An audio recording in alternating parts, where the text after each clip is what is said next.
Welcome to the Real Mama Pod. I'm your host, Devin. And I'm your host, Kendra. We are real moms. Sharing real experiences. The things people don't tell you. Hey, mama, hey. Hey, mama, hey. Okay, you singing today? How you doing, friend?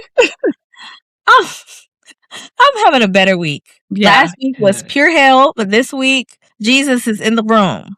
Okay, and I think your week turned into my week because this week has been on 99 to 2000s because it's been rough out here in these streets.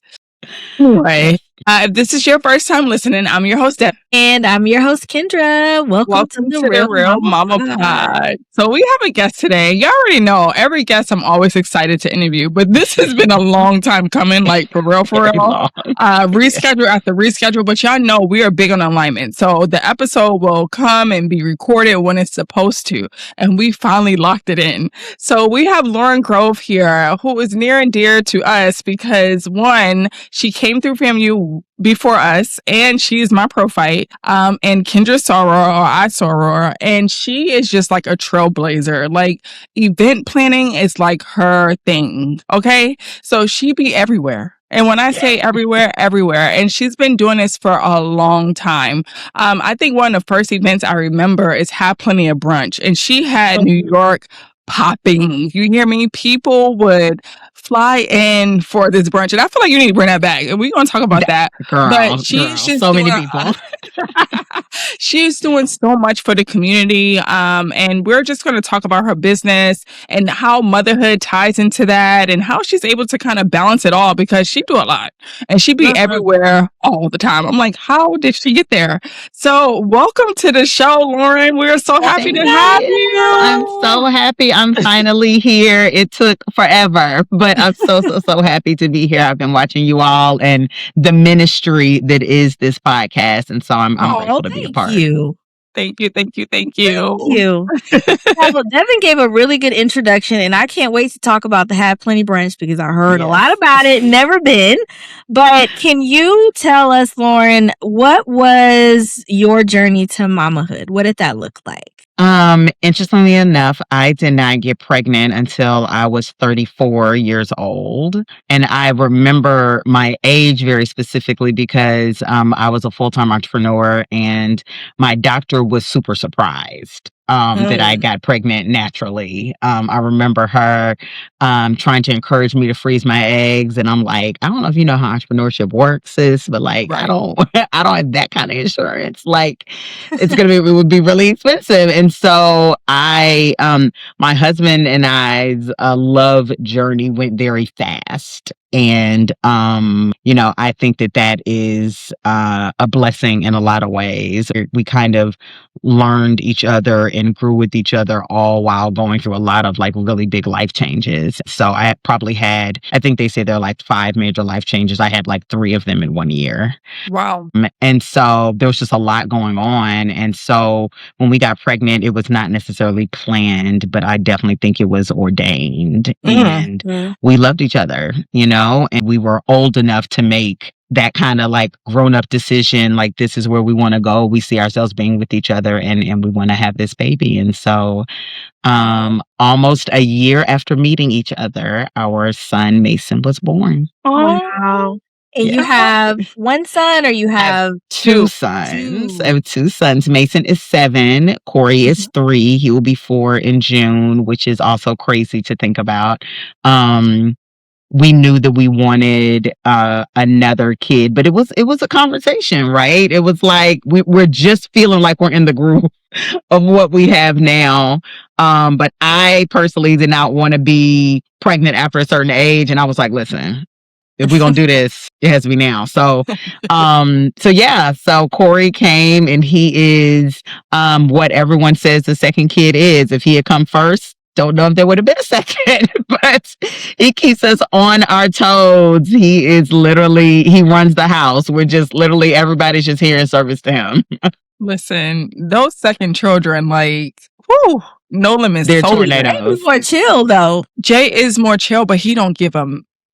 He don't literally only here so he don't get fined. That's it. Like literally. I'm not gonna smile for you. I'm not gonna play for you. I'm not gonna like. I'm not gonna put on. I'm not gonna put on at all. Meanwhile, like Mhm. our oldest is very oldest son. He's very oldest child. Yeah. Mhm. He wants to be, he's not a people pleaser, but very like affectionate and very like sure, like he wants to do things right. Corey does not care. So here we are.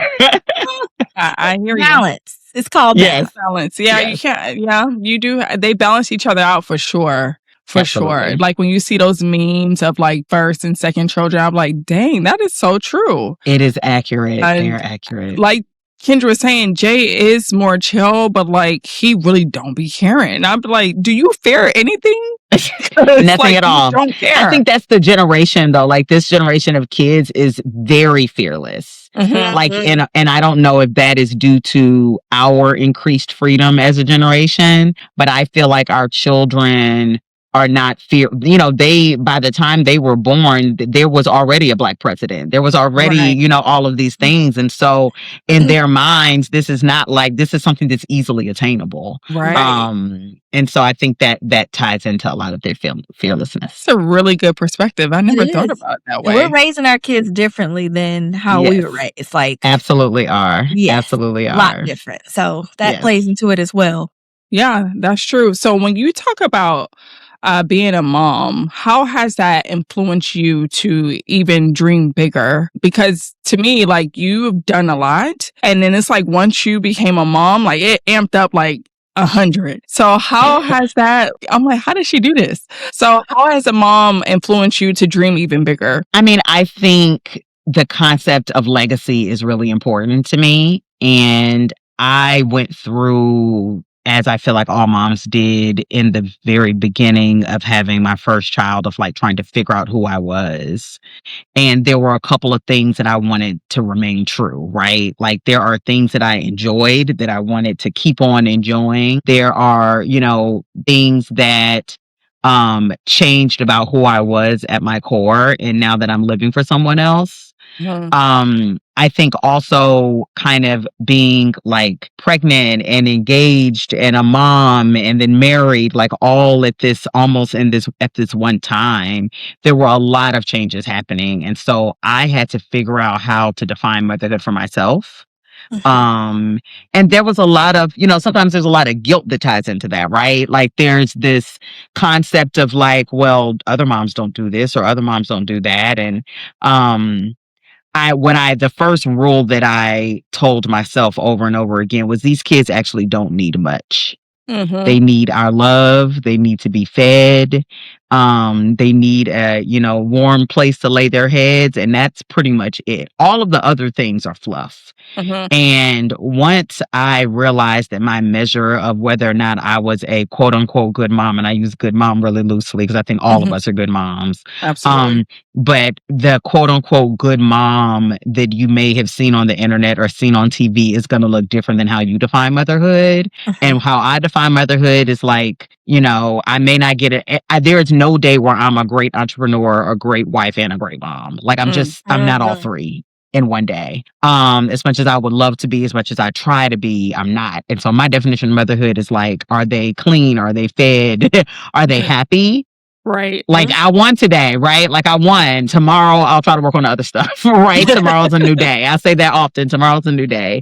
And so figuring out how to define that for myself and whatever that means for me, was super important and something I had to learn very early on, because the outside influences will almost make you think you're doing something wrong, right? And we know you're not. And so I had to figure out how to like tune that out. And even like parents and, mother-in-laws and like cousins and aunts and like everybody has an idea of how these things are supposed to go. And so you have to say, this is who I'm going to be. This is the kind of mom I'm going to be. Yeah. And you have to run your own race. Like You do. Everyone doesn't raise their children the same. Like there's no household that is the same, and it shouldn't be. So it's good that you were able to identify like what was your why, and you were sticking with that for what works for your family. Yeah, so it's not easy juggling jobs and being wives and mamas and friends and everything else in the world. So Yeah, I think sometimes what I also realized was that I had to find like my village of like the judgment free zone, right? Like the women I can complain about these kids to and they don't think I'm ungrateful or like, complain about just what's happening in life and not feel like I can't be who I am. Because sometimes you need to like get it out. Right. And so as we're building whatever it is I'm building to not even necessarily pass something on to my children, because I don't necessarily know if they'll want to become event producers one day. But what I tell them all the time and what my father and mother told me is that all you really have is your name. And I want my name to be good for my children. And that is really, really deeply ties into how I show up in the world and the kind of woman that I strive to be. And I want my name to always be good. That's Speaking so of good. your name, you are an entrepreneur. Right. And you establish a business called the Grant Access. So this is your brand, this is your maiden name, but this is you, right? So can you tell us about the Grant Access? Like what prompted you to start this business? How is business life going for you? Let's talk about it. So the Grant Access is a full service event planning and production agency. We work with corporations and nonprofits to essentially bring their vision to life. That could be anything from a fundraising gala to a music festival. It could be kind of anything. So I started the Grant Access in 2014. While I was still working full time as a director at an advertising agency. And I would basically like use all of my vacation days to go do events, essentially. And 2 years in, I was sitting in church and God told me to quit my job. There was the pastor was talking about a scripture, and I won't belabor it, but he was talking about a scripture in which there were 3 men who were giving gifts, and one of them specifically wasted the gift. And I realized that I would never know the full potential of my gift if I didn't like go all in. And so thankfully at that time I didn't have, a husband or a family or a mortgage. And so once I came to terms with like the worst that could happen, it just kind of went for it, and so there have been a lot of times over the past 12 years where I've been like, oh my God, I can't believe I'm here. Or, how do I go on? But I always say, the Grant Access has favor. Thank God. My business partner and right hand, and I call the other half of my brain, Sharia Barlow, who is also a Rattler and also a Delta.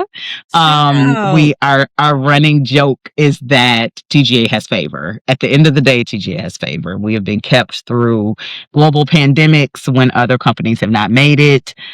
We are 12 years in the game where only 15% of companies make it past 10 years. We employ, give or take, about 17 people. And the 96% of Black businesses don't employ anyone, right? And so our purpose and our calling, I think, is beyond just producing stellar events, although we are very good at that and are grateful to be good at that. It's beyond that. Is what we're giving to the world. So the Grant Access started with my name in it. Yes, it was a little bit of a transition.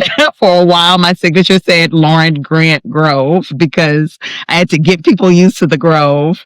But now when people ask, I tell them it was started, before all of this.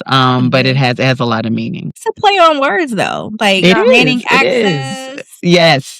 Providing access. Providing access, right? So is there a certain type of event that you produce, or is it whatever events you need? I got you. It's whatever. So we do, as I mentioned, corporate and nonprofit. So we are typically we're not necessarily who you call if you need like a baby shower or a wedding planner or something of that nature. For one of our larger clients, we do about 13 events for them a year, and they are like meetings and conferences. And then we produce a really big gala for them with about 3,000 people.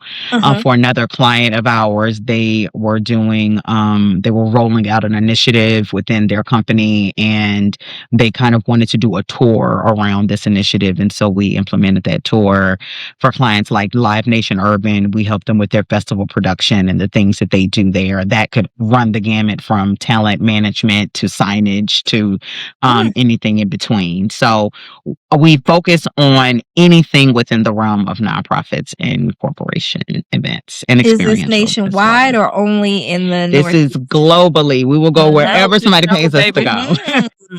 I love Everything makes Yes, us to you go. mean everywhere. When I say everywhere, everywhere.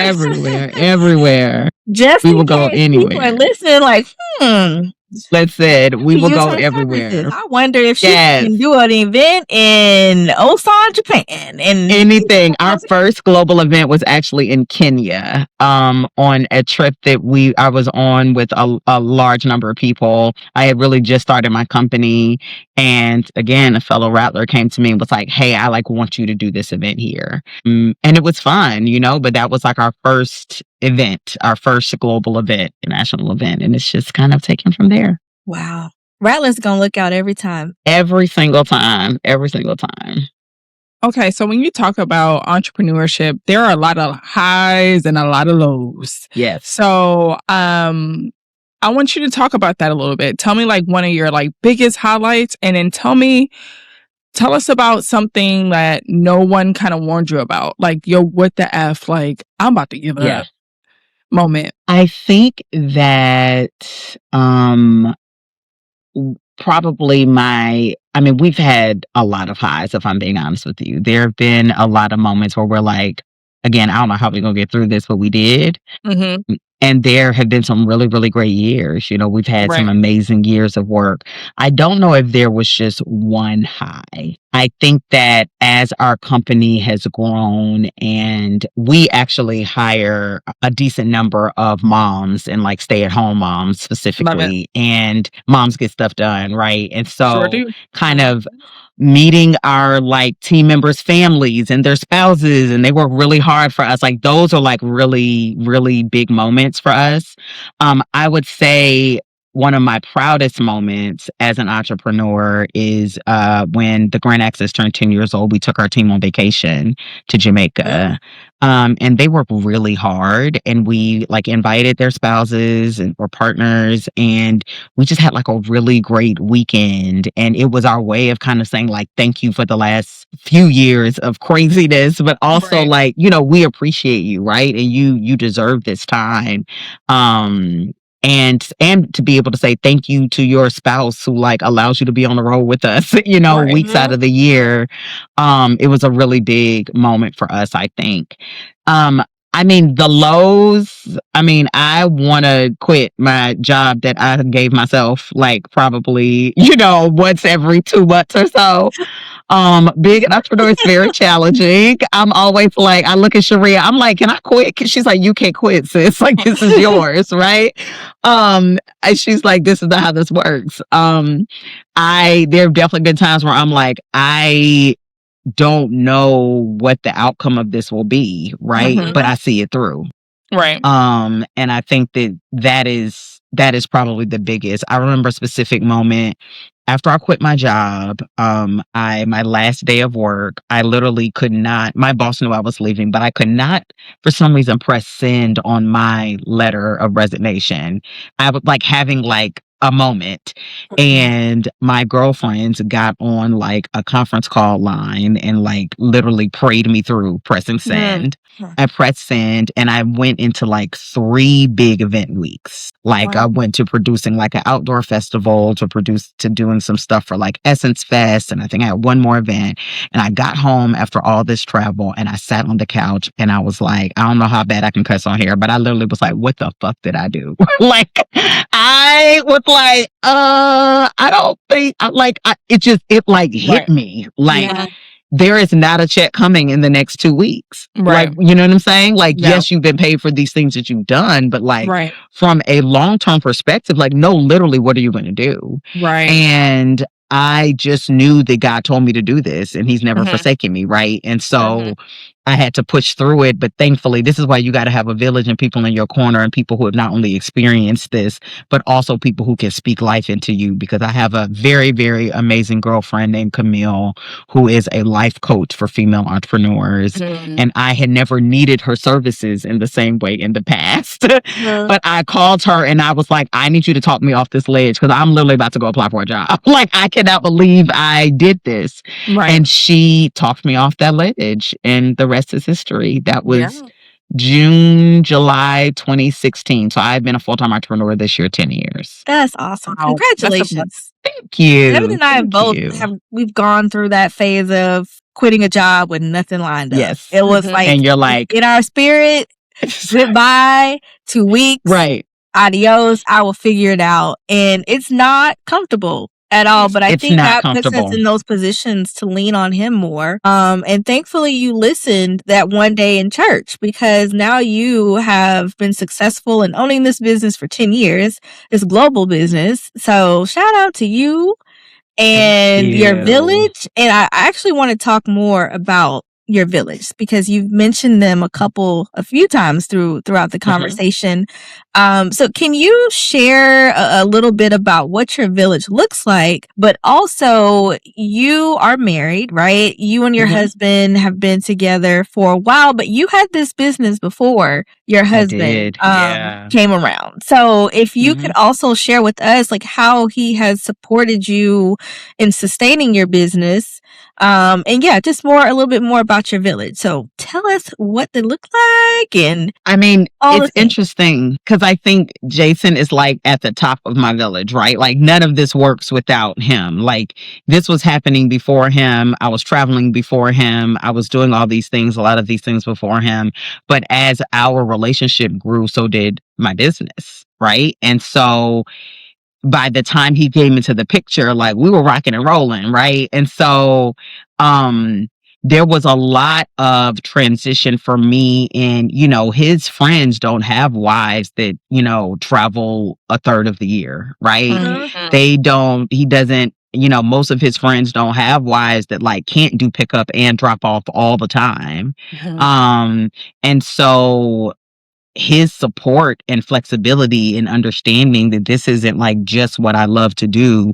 This is my life's work. This is like my legacy. This is what I feel like I've been called to do.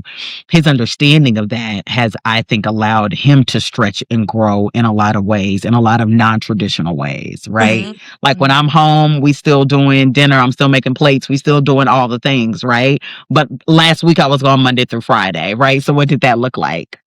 We with 2 young children. And so I think he is the captain of the village because it doesn't work without him. And then I would say I have different villages for different things. I have the blessing of having, best friends since my first week of school, freshman year at FAMU, that have known me before I knew myself, right? These are the home people. These are people to bring me back home. And then I've developed a village, I think, of amazing moms here in New Jersey. My husband is from New Jersey. And so I moved to where he was. And so he already had this established network of people he had grown up with, people he did business with, people he worked with. And I kind of had to find my place. And I think what I learned is that the people who love and adore him and love and adore our family also love and adore me. And that all had to go together. And so I have a network of girlfriends from New York, like literally ran the streets together. We joked that like 2011 was like our best year. We were all like single, having fun, doing all the things. Had Plenty brunch was popping. We were just out here, right? And so we have grown up together almost, right? And a lot of them don't live in New York anymore. But when I say like I can send out a back call and they're there, that's who they are. So I have a lot of like groups of friends, but I think when it comes to being a mom and raising children, you need a mom village, but you also need like a who is helping you raise your children village. And my girlfriends and I talk about this all the time, about the levels of childcare that you really need to be successful as a working mom, because the world is not set up for working moms. It's just like At not, all. right? Not at It's all. not set up. You want them there at 7 a.m. for school, but they got to be picked up by 3. And then it's like, what, like what happens after that? What if my day doesn't end then? Like, what happens? And so it's really not set up, I think, for working moms to really be as efficient and effective as they could be. And so the levels of childcare you need are important, right? You need a level of like overnight childcare. If you need a night away with your husband who is staying with your children, do you have that, right? You need a level of like free childcare, like, you know, like we just need an hour or 2 away. Can you watch the kids? You need a level of paid childcare, like someone that is dependable, that is reliable, that's consistent, that comes on time, that leaves on time, like that type of childcare. And then you need emergency childcare. Oh my God, something is wrong. I need to bring the kids over next door because I can't take them with me. And I think that most moms going into motherhood probably don't know that, because that's something we had to learn. And it's also something that you and your partner have to be really aligned on who those people are, right? If one of them is uncomfortable, one of those people, then they can't continue to be that level of childcare for you. And we had to go through some ebbs and flows of that. But you want to make sure that the people who are around you and supporting you and making up that village, that is not only your personal village, but also the village for your kids. And those villages may be different. I'm blessed to have like an amazing mom village, and all of our kids love each other and play together. So it just kind of works out. Right. But they may not be the same, right? And so how are we navigating that so that the children get what they need, but also you get the support and the break, honestly, that you need as a mom? That's so good. That's so good. I never thought about breaking up the village like that, but it makes total sense. And I think even if it's like one person, right? Like our one overnight person is my mother-in-law, but like, but like that one person may serve multiple purposes. But if you know in your mind you need more, you will start creating the backups. Like for me, one thing I didn't realize was you need like a village who also has kids at your kids' school in case you don't make it to pick up on time, right? Like we do that often. Like, girl, can you just pick up like while you're there, can you also pick him up? I'll come get him. Like sometimes that is like that demonstrates a village as well. And being willing to do that for someone else. So it may not look like you want it to, and you may not think you have multiple people, but there are probably likely a lot of people who are serving that villager role in your life. You're right. Because now that you say that, I'm like, oh, I do have people. Because that has happened. Like, oh, can you please until I can get there. Or just recently, I had to go to Atlanta to film something, and a friend watched the boys while Jared was at work. So you're absolutely right. I do have more than one person, because I just thought of my sister immediately. But I'm like, no, I actually do have a village. So that was perspective. Thank you for sharing that. And I think moms hearing this, if you like want to be a mom one day, like you can go in knowing that, and you can start like trying to hear people now, because it's rough out here. But it's also like being willing to do that for someone. Like I had a girlfriend yesterday that got caught up at a doctor's appointment, and I've never picked her son up from school before, but I live down the street. And just so happened our nanny / babysitter / the woman that keeps this house running, because it is not me, Miss D, was picking up my children. So I was available to run at literally in an emergency to go pick up her child, bring him to my house. By the time I got back home, my children were back home, and they played together for an hour, and it was fine, right? But like, she's never asked me to do that, but she knew that I would, right? And that's a part of. It's not often, I think, that you're calling on this person often. It's the having someone to call that's what makes up the village. Yeah. That's good. That's good. So you also talked about your girlfriends, right? And one thing I really do admire about you, you will take a girls trip. You will go out the country with your girls. You would go to brunch. You would travel. You would do the things. And I really admire that about you, because I think sometimes women who are busy in like their careers, sometimes they have guilt around when it's time for me time, because it's hard to separate the two sometimes, because you're gone for work.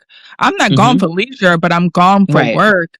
And people are like, oh, well, you're still gone. So how do you have time to be with your friends because you are not home? But it seems like you don't care about that. So I want you to kind of talk to the listeners and talk them through that and your mindset around that, because Kendra and I both equally feel like it's very important to have me time, especially in our age now. We're getting up there, like we waited to have kids, and that's okay. But we still need to pour into ourselves because, by the time our kids get out the house, we're going to be kind of up there, and that's not the time to do it either. Like, yes, still live your life at that time, but we still should be able to live our life now too. So walk us through that. I mean, I'm not going to say that I don't care about it. I definitely still have a lot of guilt about it. I think for me, it's like pacing it, right? I also equate it to, as I mentioned, my husband is like from New Jersey, right? He has a lot of hobbies. And I feel like most moms I know don't have a ton of hobbies. Like, we just don't have the bandwidth for it. And I really had to sit down and think, like, what was my hobby before I had children? It was traveling. Like, it was traveling. So for me, I try to equate it to, like, if we are giving ourselves time to be whoever we are, right?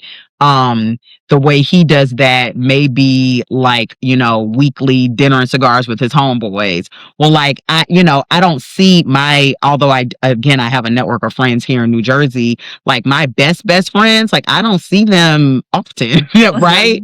They all we're all in different cities all over the country. And so the time that I get with them may just need to be a weekend away. And what I've also realized is, like, it's okay to modify that time to what works for you. And I think, and this may just be the nature of living in the Northeast, a lot of my girlfriends are not married and don't have kids and do a lot more travel. They do the traveling I used to do, right?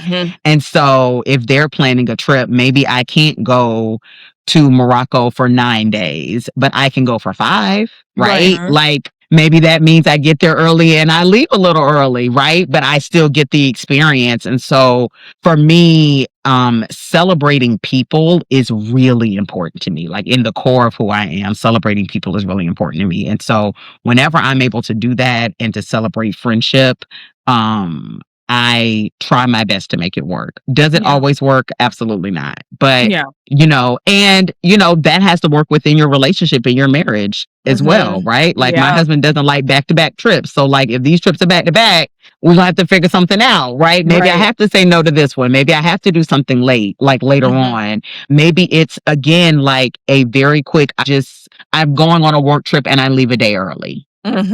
Right? So that I can either get there early to spend time with people or leave early to get back home to my family. But I love travel, and the more I travel, the more I want to show my boys the world. I think they're still at the age where it's a lot to travel with them. You're not lying. I think it is getting easier. But it is still a lot. And so, like, how will I show them the world if I haven't seen it?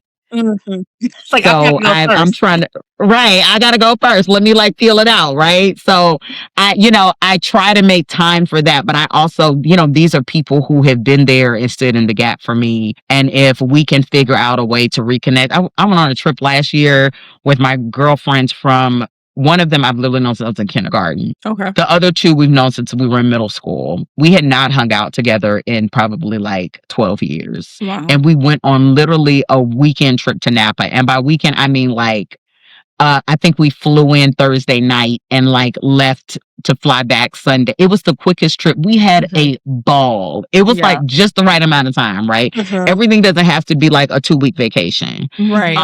And so finding these little spurts of time where I'm able to still travel, still enjoy traveling, because work travel is not that fun anymore.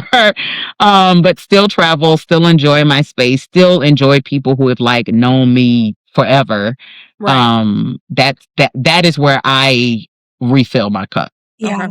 And so it took me a while to navigate that and why it was so important to me. But once I realized it, I was like, yo, I come back better, right? For my mental health, I come back a better person after enjoying this time away and enjoying these breaks. And I'm also really blessed to have really amazing girlfriends in my life that I want to spend time with. I want to catch up with. I want to hang out with them. Right.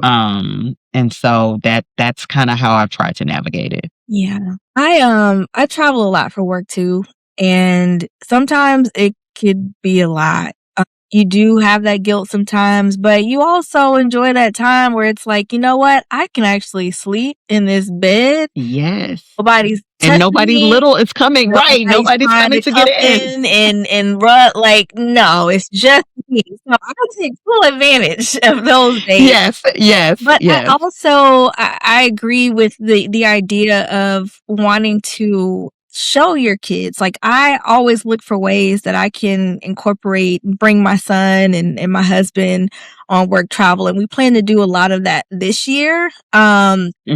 But I always try to see, like, how can I engage my family in this so that I can work? Yeah, it's hard sometimes. Yeah. But I think when they get older, like, they become a little more self-sufficient.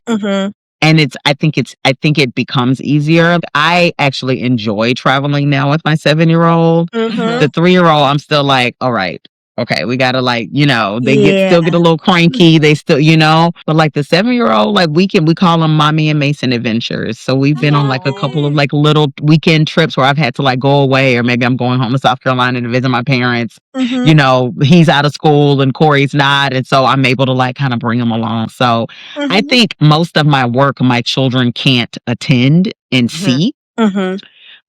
So whenever they get to see me in my element, I want them to see what an entrepreneur is and what, when mommy goes to work, what does she do? Right? Yeah. And so I kind of want them to see that as well. Yeah. My son is 6 now. So he's at an age where I can take him with me more. Before. But it was like, no, right. Absolutely not. So, like, for example, this year, we had a girls trip planned. It was in Orlando. Of course, Devin lives there. Her boys are there. So I'm like, you know what? Me and Eli, at first I was like, no, I'm just going by myself. And then it turned to a whole thing. And I'm like, you know what? He can come with me. He can hang out with his god brothers. We can have our girls' weekend. And it actually turned out really well. And I have a work trip in July that's also in Orlando, so he's gonna come there, and then I have to go to Europe for work this fall. So I'm like, you know what? We can make this a family vacation. Y'all can come with me. So this will be his first international trip, which I'm a little nervous about, but I'm sure we'll be fine. But you mentioned that, we're still filling out the travel thing with your boys, but you want to expose them to your work. You want them to see what mommy's doing. You want them to see and feel what entrepreneurship looks like in case that is a road that they want to take. So can you tell us a little bit about how you expose them to your business without necessarily having them on site at all of the events that you produce? Right. So most of our events, again, are like corporate events, so they can't quite come. But it's very it's a very interesting thing, because even when I go, I'm one of those people that when I go to a city, if I know somebody, I try to like tell them I'm there. And so even if the boys can't come, we have, nieces and nephews and godchildren, and we want them to come, right? Because I think, again, it's important that people see what you're doing when you're away. The event that I have been able to consistently expose my children to, that is not only a part of the work of the Grant Access, but also a part of I call it, it's become more than a passion project, but it started as a passion project, which is HBCU Spring Coming. It's the largest HBCU alumni festival in the country, and we have grown it over this is year 11. Thank you. And so Spring Coming, there is a yard fest, right? Similar to homecoming. There's a day where everybody's on the yard. They might be there for the football game, and you have your food vendors and your clothing vendors, and you're kind of hanging out, and there's different brand activations and fun stuff like that. And so, we have pictures of the boys on the yard for Spring Coming from the last probably 4 or 5 years, right? Which is so amazing for me to see. And sometimes they're like, most of the time, there are other children there, so they're playing. They're not very like mom needy, but like seeing mom on stage, seeing mom give scholarships, seeing mom in her HBCU element. Well, what's an HBCU? Well, your dad went to an HBCU and I went to an HBCU, and this is what they mean. Like that has been really fun for me. It's been really different, I think, and it is, again, the Grant Access, co-produces HBCU Spring Coming with my cousin and business partner for Spring Coming, George. But having our children there and being able to like see it in that way has been really, really amazing for me. I try to expose them in that way, that mommy's work sometimes allows her to do really cool things, like give away $500,000 in scholarships, right? And this is really important because one day you're going to need a scholarship because you're probably going to go to an HBCU. And so what does that look like? And how are the things that you're doing influencing what comes after that? So, I've been able to talk to them about that and expose that level of things as well. And hopefully one day they will be old enough to come to something with me and not mess anything up. Right. Yes. I love that though. I think that's the perfect balance though. They get to really see you in your element, and still learn about HBCUs and connect and understand that they won't have a culture shock when they do go to FAMU. Yeah. They're going to FAM. Because that's where they're going. Sorry, babe. Norfolk State is not on the list. I don't know how to tell you. We love them all, but we do love them all. We do love them all. On this episode, we'll be going to FAMU. On this episode, we're going to FAMU. Absolutely. But it's not like a culture shock for them, and they're already exposed and they're excited and already know what to expect. So I love that. Tell us a little bit about Rattlers on a Vineyard. I think that's pretty cool too that you do.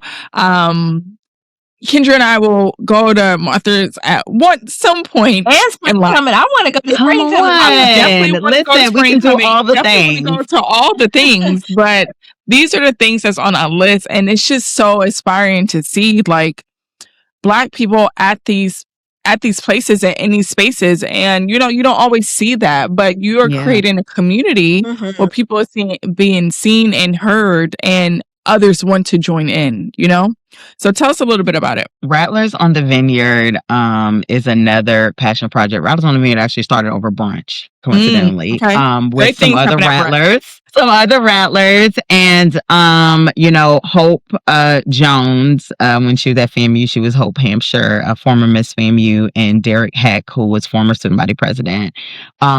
We started Rattlers on the Vineyard because we had all had different experiences on Martha's Vineyard and knew it was a special place, and knew during the month of August all these Black folks like descend on the island. There's normally like 20,000 people living on this island, and August is like 100,000 people. And so all of the larger HBCUs had weeks on the Vineyard. So there's Bisons on the Vineyard for Howard, and there's Pirates on the Vineyard for Hampton. And Spell House has a week, and there's even Legacy Week on the Vineyard, which is a lot of the smaller HBCUs. So it's like a broader HBCU week. And so we were like, there should be a Rattlers on the Vineyard. And this is the 5th year of Rattlers on the Vineyard, which is crazy. We started it as a Facebook group. Wow. And it took us probably another 4 or 5 years to actually like have our first events in person. And it is just a really fun week. As I mentioned, Martha's Vineyard is a special place. It's special because one of the reasons it's special is because it's so hard to get to. So people are there for a full 7 days when they get there. So there is, shout out to a lot of the Rattlers that have come year over year, but there is a specific couple, Doug and Cece Thomas, that not only come, but they bring their son, who's like 4 now, and he's literally grown up every summer at Rattlers on the Vineyard. Like all the aunties and uncles are around. We're like, where's Solomon? Like it's just a whole bunch of eyes. The teenagers hang out. I mean, they can't go anywhere. It's an island, right? So like they're out, they ride their bikes all day, they kick it, they hang out. This is like their annual vacation. And our family goes to the Vineyard as a family later on in August with another group of families, but it's the same vibe, right? It's the same, like, this is the time of year where you see these people and you hang out. And so for us, Rattlers on the Vineyard was an opportunity to bring together like-minded Rattlers, bring together families of Rattlers, which homecoming doesn't always allow you to do, and to really get to know each other on a more intimate level in a place that is not as pretentious as people probably make it out to be. Okay. It's just very chill, honestly. Lobster rolls in the afternoon is rosé on somebody's front porch. I need all it's that. like very right. It's just very like, what are we gonna do today, girl? I don't know. Walk to the beach, you know, Right. do a little shopping in town. Like it's very chill. Love it. And so we have had several years that the universities actually supported us, which is really awesome. The university president has attended, and we do a fundraiser for the university president on Rattlers on the Vineyard. And so we're able to have very intimate conversations. We're talking groups of like 50 to 100 people, right? Intimate conversations with university leadership. Where is FAMU going? How can we help? How can we contribute? There's obviously a dollar amount attached to a lot of these engagements. And so being able to talk to the university president and say, like, where should I be putting my dollars right now when it comes to FAM is really important. And we ask the hard questions, you know? And so this year we have the pleasure of bringing back the university. We've been through a little transition lately. And so we're bringing the university back to participate in Rattlers on the Vineyard with our new university president and having a very candid conversation with Tia Mitchell, who is a journalist for the AJC. And so, you know, this is intimate. We want the truth. We want to know, like, what's going on? How can we help? And I think that there are very few environments that you can be in with people who have your similar experience, and be able to ask really tough questions. And so for us, that was really important this year. So we're bringing that back. We do like a sunset cruise on this like 100-year-old boat that's really, really cool. We do a beach day with like all these FAMU tents and FAMU blankets, and you know, we hang out at the beach. The Massachusetts chapter of the National Alumni Association does a welcome reception. It's just like a way to there are not enough activities to crowd your day. You still get an amazing experience on the vineyard, but it was really important in my legacy work regarding HBCUs to make sure that something was just for FAM. Absolutely. And that's just for FAM. I love that. See, so amazing. This event? Thank you. It's actually the last week in July into the first week of August. As you know, the calendar changes every year. So like it's a weird time. But we get a lot of Southern folks and their kids go back to school that first week of August. Yeah. Most people who live in the Northeast, we don't go back until after Labor Day or right around Labor Day. And so the second and third and fourth weeks of August are more populated with like the New York, New Jersey, Connecticut, Massachusetts folks. But the Southerners have to kind of get in and get out. And so we want to keep it very central to when not only the university is able to participate, but when our Southern folks are able to come up for it. Yeah, I'm in that Southern folks crowd. I know. That's why. Like y'all go back to school like what, August 3rd or something? It's like really early. It's the first full first day of August, pretty much. Yeah, that is August crazy. By that time we're like it's early back. Even I just don't. Basically July. Like y'all are basically going back to school in July. Well, the staff has to go back in July. Yeah, the staff go back in July because you have to go 2 weeks before school starts, and then the kids come. Yeah, it's a hot mess. Yeah. I do have one more question before we get into Mama Juice. To that entrepreneur in this climate right now, what do you say to them? You know, it's crazy right now. Rough out here. It's crazy. And this climate, what do you say? How do they keep going? What advice do you have? How do they sustain? I mean, if I'm being honest, I probably have a little bit of a unique perspective on this. I think you need to do what's best for your family. Right. Okay. If doing what's best for your family is getting a part-time job so that you can have that as a backup while your business goes through a slump, then that may be what you need to do. Okay. I will also say, I think there's a blessing that I have of being raised by an entrepreneur and a family of entrepreneurs. And one thing that my daddy instilled in me very early in my entrepreneurial journey, he said, baby girl, you got to work when you can work because it's going to be sometime you're not going to be able to work. Right. And so what does that look like? That looks like for me, a lot of the travel, a lot of the busy summers, a lot of the, last summer we were on the road. The team was on the road for literally 14 days straight. Right. Which is really hard. These people have families. And that was really tough on us. Thankfully, a couple of the events were in the Northeast, so I would come home for like one night and then like head back out, right? Okay. But we needed to work when we could work. while the work was here to have. And so that's the first thing. Don't be afraid to work. Don't sacrifice whatever is at home to work, but build enough people around you that you can like figure out what that looks like for you. Also, it's a lot, entrepreneurship is a lot of faith in things unseen. And just knowing that if God gave you this vision, he's going to see it through, and he is never forsaking you. And sometimes it's just, you have to trudge through it. Like one of my worst years, I think I was like 3 months behind on my rent. I did not know what I was going to do. And then I got the largest client of our career at the time. Right. And you just have to like push through.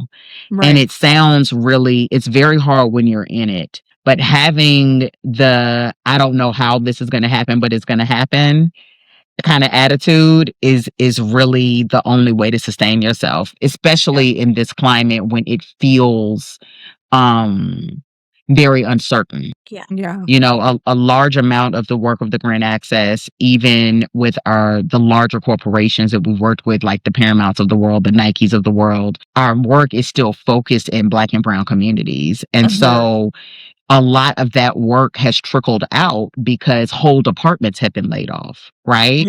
And I think what a lot of corporations don't realize when you're talking about small businesses and supplier diversity and things of that nature is you laying off an entire department may just be affecting your direct bottom line, but it's also affecting all of the companies they worked with, all of the businesses they brought in, all of the people they support. It's 100% a trickle-down effect. So you're saving 5 salaries, but you have also probably erased another 10 or 12 companies that were doing work for you. And so having to navigate that, keeping our team motivated, making sure that we are like hustling and staying on our grind and every dollar is worth it, has been challenging. And I'm not going to say it's not, but I think the only thing that keeps us going is the faith and the understanding that, I joke about this, but I will shovel shit to feed my kids, right? So whatever needs to happen in order for that to happen, I'm willing to do it. And that may look different for a lot of different people. Maybe you are not 10 years into your entrepreneurial journey. And a pause doesn't mean a stop. A pause doesn't mean you can't regroup and do it again. And but don't sacrifice the life that you've built. If things are feeling bleak right now, right? Keep the faith and find ways to pivot. The pivot is the only way any of this works. We pivot every day as moms, right? Like the morning routine may not go as well as the afternoon routine. We got to figure it out. And so making sure that you keep that same engagement when you're talking about your business, I think is the only way that we make it through this time. The good news is nothing lasts forever. We have to tell ourselves that all the time. We have to tell ourselves that. We have to tell ourselves that change comes, the tide turns, there are peaks and there are valleys. And, we may just be in a valley right now, but that doesn't mean that, again, tomorrow's a new day. That was so good. I know. I enjoyed this conversation. It was really good. Now, it's time for Mama Juice. And I feel like we can have some of I'm picturing myself on Martha's Vineyard. Yes. On a porch. In a 100-year-old home. Yes. Or have one of those lobster rolls ordered and on the way. I love me. When you said lobster roll, you had me.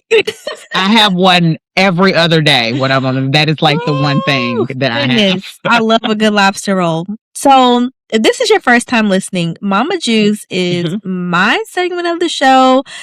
Everybody who knows me knows I love a good cocktail, and we had to incorporate a cocktail or mocktail of the episode. So today's drink was actually the recipe was given to us by a listener. So shout out to y'all for writing in and suggesting some recipes. Now I'm gonna make one adjustment to this ingredient or really the spirit type, because our girl Lauren loves tequila. So we're gonna replace the suggested spirit with tequila. So They named this drink, and I think this is so perfect for your episode. It's called Bless Your Heart Punch. And the reason why I think it's good for this episode is, one, you have found a passion for supporting and creating experiences for Black folks, right? Yeah. And you know, the Rattler community is y'all know we thick. We are wide and vast. Yes. It's a bond that cannot be broken.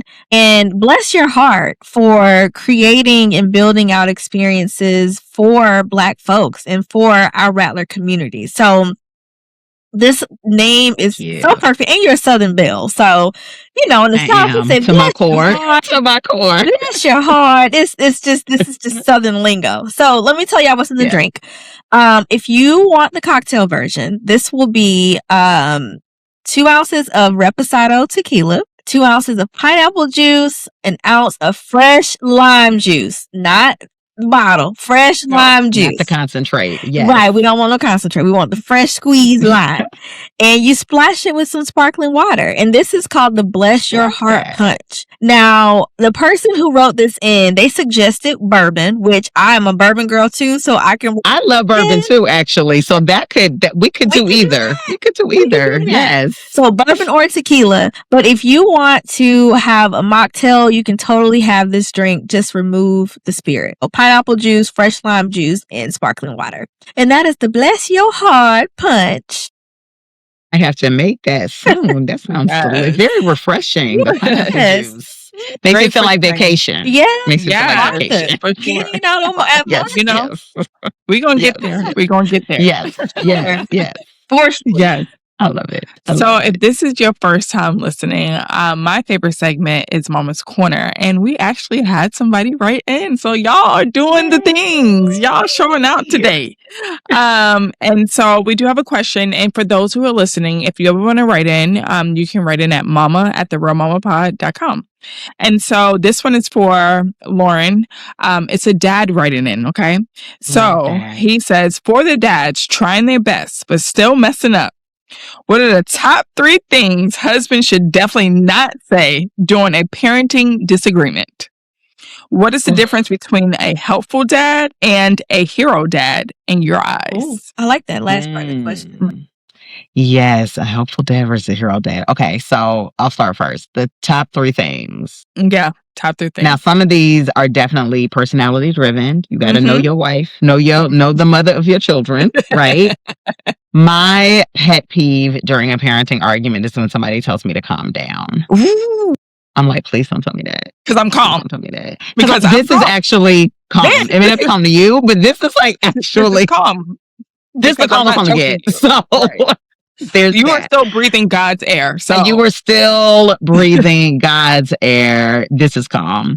That's the first thing. The second thing is, and I think one thing I am trying to, all of my friends who are moms of boys are trying to teach our boys this, to notice things being off or wrong without being told, which is a thing, right? And so I have an extremely helpful husband. Thankfully, great, wonderful, helpful husband. But one thing in a parenting argument is like, well, if you need help, just tell me what you need me to do. And y'all remember when Cardi B was on the stand and was like, all of this, like that's how I often feel, right? So in the parenting argument, I'm gonna be like, all of this, like this is all this wrong, all of these things. Trying to be observant, trying to be as observant as you can be, without adding to the mental load of having the mama come up with a list is probably really, really key. Really, really key. And not that we won't, if we are sitting down, not doing anything, and we're talking about the things that need to be repaired in the house, that is the time for a list. Not in a moment of frustration where she is already overwhelmed. Let's not ask for one more thing.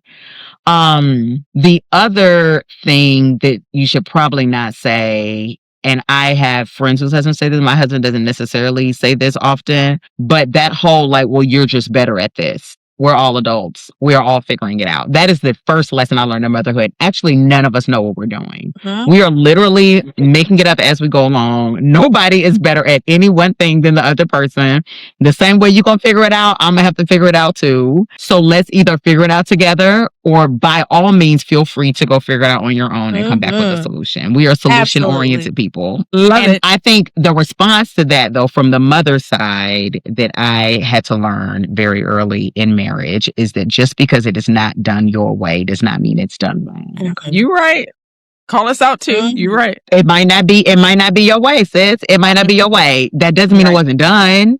Yeah. Right? Doesn't mean maybe he emailed the doctor's office to make the appointment and didn't call like you would have. Is the appointment made? Right? Like I don't need the sausage process. I don't care how the sausage gets made. I care that there's sausage on the plate. And so I had to get out of that. It had to be done my way. Yeah. That's a hard one. It is very hard. It's a very hard one. It's a very hard one. But that is how we support, in my opinion, and encourage the men in our lives to do more.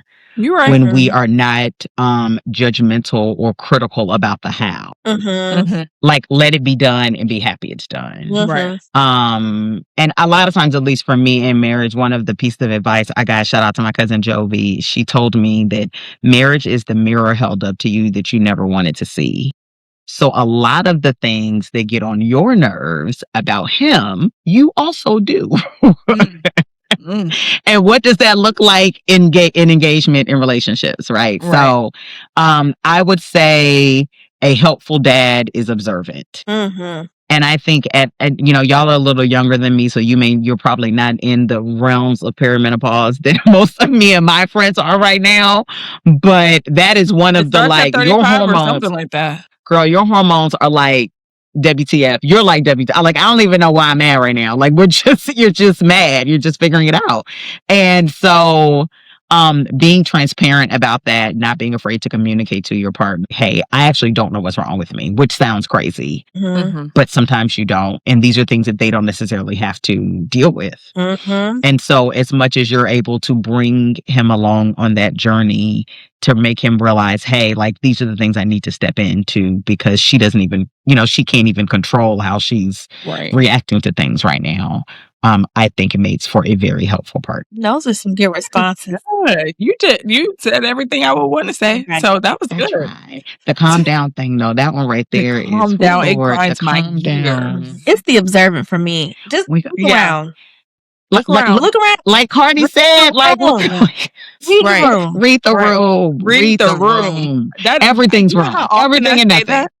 I say that at least twice a week, maybe 3. Read the room. Because my thing is, nobody tells you what to do at work. You're a great leader at work. You figure it out. You don't need me. I can't help you do your job. I barely know what you do. You're so good at it. I couldn't even you try. in charge of folks. Like, I don't understand. You got whole subordinates. I don't know how to help you. I don't know how to help you. And then you come home and dumbfounded. Don't know what to do. Don't know what I got to tell you now. But then read in the room. I'm not your mama. I'm not trying to be. But I think in partnership, right, we are out here raising boys. And so even seeing us instill that in our boys, I think is motivation for the guys too. Right? Absolutely. And I think that that's something, I don't know if our parents' generation did that. I think that our mothers, one thing that I say often to all of my male friends, I was like, y'all mamas did not complain enough. Y'all did not complain enough. If mommy is spent, if mommy is overwhelmed, if mommy needs a break, I'm going to tell you. I'm going to vocalize it. This is not mommy. Mommy needs time. Yeah. Mommy needs a moment. And it can't be with you beside me. It can't be, right? But for a young boy who never heard their mother say that, it might be like, what do you mean? What do you mean? Both of them, they're like, Mommy, are you overstimulated? Do you need a break? Yes, I am. Right now. Get away from me right now. You know the signs. You're reading the Glad you know. Great. Glad you know. Right. Like this is normal, right? And I think that I don't remember hearing my mother complain a lot, and I feel like we need to complain more, because again, the world is not set up for mothers to win as it is, and so when we tap out, I need you to know why. Yeah. I need you to be fully aware. There should be no surprises as to why we tapped out. And so that is what I am trying to hopefully instill in my sons. You're not our mamas, because they're still very young. as amazing women as they were, I can't continue that legacy. That's exactly. That's not my cross to bear. It was. We love and appreciate them for the sacrifices that they made for us to be or live in a world where we can use our voice. Consider my voice. But now I'm using it, and my voice is right. My voice is saying, I need a break. I need a minute. I need you to take this. I am very good for being like, telling my husband, like, you up. I've hit the wall of what I'm capable of. You got next. Like there's two of us. Thank God. Praise God for having two of us. The women who are out here doing it by yourselves, like y'all are winners. Listen. We love y'all because baby, the way I be like, I'm tapped. I don't have anything left to give. Right. And the handoff happens. And thankfully, he steps in. So that again, helpful husbands. Yeah. Very important. Shout out to the good husbands out there. Yes, we appreciate y'all. We talking a lot of smack, but we appreciate y'all. We love y'all. We couldn't do this without y'all. Yeah, we couldn't.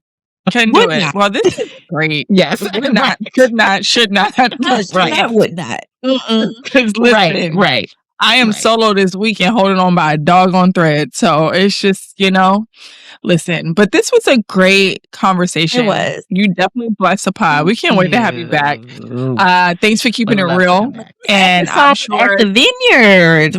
Right. I would love that. We could do an episode during Spring Coming. We could do an episode of the Vineyard. We have a tour coming, a documentary tour for Spring Coming. We doing a documentary. Yeah, so that's what I was going to ask you next. Is there anything you want to plug?